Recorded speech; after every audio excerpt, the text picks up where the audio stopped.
देश में कोरोना की दूसरी लहर बढ़ने के लिए पश्चिम बंगाल की मुख्यमंत्री ममता बनर्जी ने प्रधानमंत्री नरेंद्र मोदी को जिम्मेदार ठहराया है। ममता बनर्जी ने कहा है कि प्रधानमंत्री ने कोरोना संक्रमण को रोकने के लिए पिछले 6 महीनों में कौन सा निर्णय लिया है। क्या उनके पास इसका कोई जवाब है? बिल्कुल नहीं। अगर केंद्र की ओर से सही समय पर फैसला लिया जाता तो आज ऐसी स्थिति नहीं होती। बता दें कि कोरोना महामारी की दूसरी लहर कहर बनकर टूट रही है। बीते 24 घंटे में 2.5 लाख से ज्यादा मामले सामने आ गए हैं। 12 राज्यों की स्थिति दिनों दिन खराब हो रही है। देश के कई हिस्सों में लोगों को इलाज के लिए भी भटकना पड़ रहा है। कई राज्यों में ऑक्सीजन गैस और दवाइयों की कमी पड़ गई है।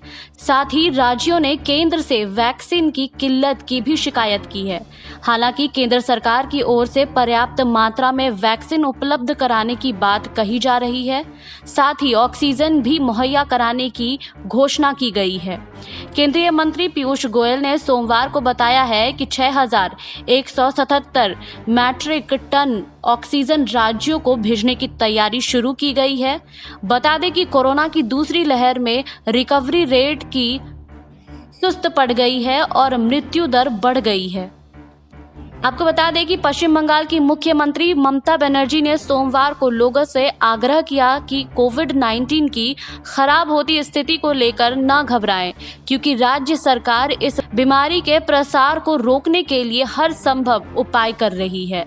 बनर्जी ने मालदा में संवाददाता सम्मेलन को संबोधित करते हुए इस बात पर जोर दिया है कि बंगाल में रात का कर्फ्यू हो सकता है कि कोई समाधान नहीं हो, जहां राजनीतिक प्रदूषण को पहले रोकने की जरूरत है। मुख्यमंत्री ने हालांकि यह स्पष्ट नहीं किया है कि राजनीतिक प्रदूषण से उनका वास्तव में क्या आशय है।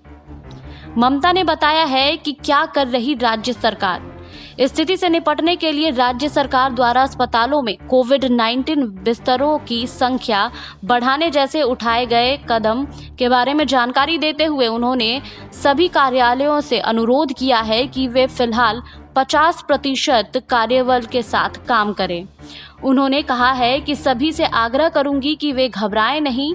हमने कोविड-19 के मामलों में वृद्धि से निपटने के लिए एक कार्यबल का गठन किया है। हमने बिस्तर सेफ होम की संख्या बढ़ाई है। बनर्जी ने केंद्र सरकार से टीकों और दवाओं की सुचारू आपूर्ति सुनिश्चित करने का भी आग्रह किया है।